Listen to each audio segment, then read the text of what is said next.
சென்னை பெரம்பூர் தொகுதியில் பகுஜன் சமாஜ்வாடி கட்சியின் தலைவர், மாநில தலைவர் ஆம்ஸ்ட்ராங் அவரது வீட்டு அருகே தனது நண்பர்களுடன் பேசிக் கொண்டிருக்கும்போது இருசக்கர வாகனத்தில் அங்கு வந்த ஒரு கும்பல் அரிவாளால் வெட்டி சாய்த்தது. இதில் அவர்கள் உணவுப் பொருள் விநியோகப் பொருள் போல் வந்திருந்தார்கள். எனவே சற்று கவனக்குறைவாக இருந்தனால் ஆம்ஸ்ட்ராங் கொலை செய்யப்பட்டார். இதையடுத்து அந்த கும்பல் தப்பி ஓடிவிட்டனர்.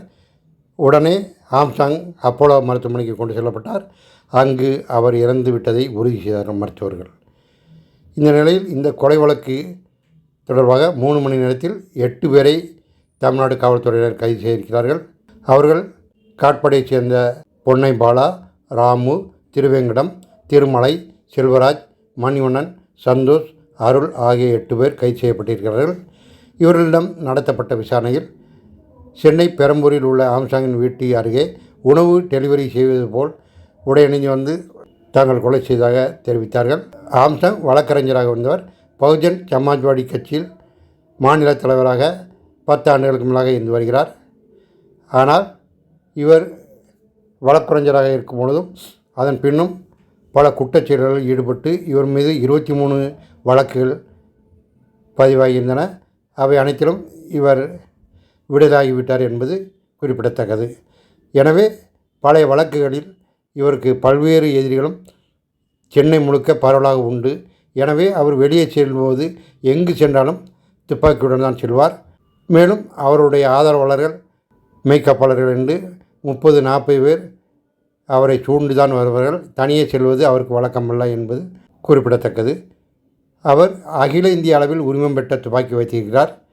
தேர்தல் ஆணையத்தின் விதிகள்படி தேர்தல் நடந்தபோது துப்பாக்கியை அனைவரும் காவல் நிலையத்தில் ஒப்படைக்க வேண்டிய நிலை இருந்த பொழுது அவர் துப்பாக்கியை ஒப்படைத்தார். ஏப்ரல் 10ஆம் தேதி 7 கட்ட தேர்தல் முடிந்ததை அடுத்து அவர் தனது துப்பாக்கியை காவல் நிலையத்தில் ஒப்படைத்து ஜூன் 13ஆம் தேதி திரும்ப பெற்றுக்கொண்டார். அவர் தான் புதிதாக கட்டும் வீட்டின் முன்னே அதனுடைய கட்டுமான பணிகளை பார்வையிடும் பொழுது அவர் கவனக்குறையாக இருக்கும்போது கொலை செய்யப்பட்டிருக்கிறார். அந்த நிலையில் அவர் துப்பாக்கி வைத்திருக்கிறார் என்பதை உறுதி செய்து கும்பல் அவரை கொலை செய்துள்ளனர் என்று தெரிய வருகிறது. ஆம்ஸ்ட்ராங் வைத்திருந்த துப்பாக்கி 20 லட்சம் ரூபாய் மதிப்பிலான துப்பாக்கி, 400 கிராம் எடை கொண்டது. கிட்டத்தட்ட 9 ரவுண்டுகள் வரை சுட முடியும். எனவே அந்த துப்பாக்கியை அவர் வீட்டில் வைத்து வந்தது. புதிய வீடு கட்டுமானத்தை பார்வையிட வந்ததும் அவருக்கு பலகீனமாக அமைந்துவிட்டது. இந்த கொலையில் தொடர்புடையதாக தம்பி பொன்னை பாலு, திருவேங்கடம் போன்றவர்கள் கைது செய்யப்பட்டிருக்கிறார்கள். இதில் பொன்னை பாலு என்பவர் ஆற்காடு சுரேஷ் என்ற பிரபல ரவுடியின் தம்பி. புளியந்தோப்பைச் சேர்ந்த கூலிப்படை கும்பலின் தலைவர் ஆற்காடு சுரேஷ்.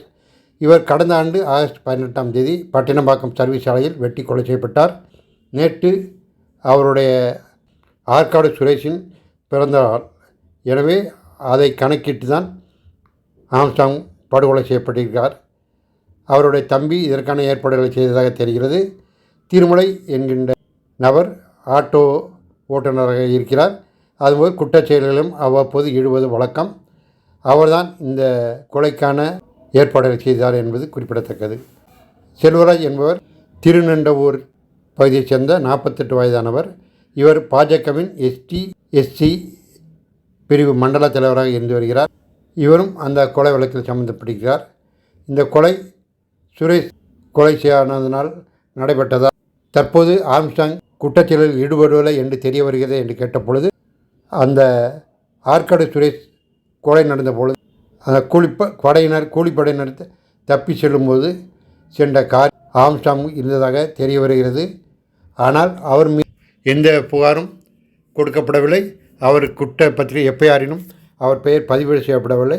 ஆனால் ஆம்ஸ்ட்ராங் தற்போதும் பகுஜன் சமாஜ்வாடி கட்சியை வைத்துக்கொண்டு அங்கு கட்ட பஞ்சாயத்து போன்ற சில குற்றச்செயல்களில் சட்டவிரோத செயலில் ஈடுபட்டு கொண்டு தான் இருக்கிறார்.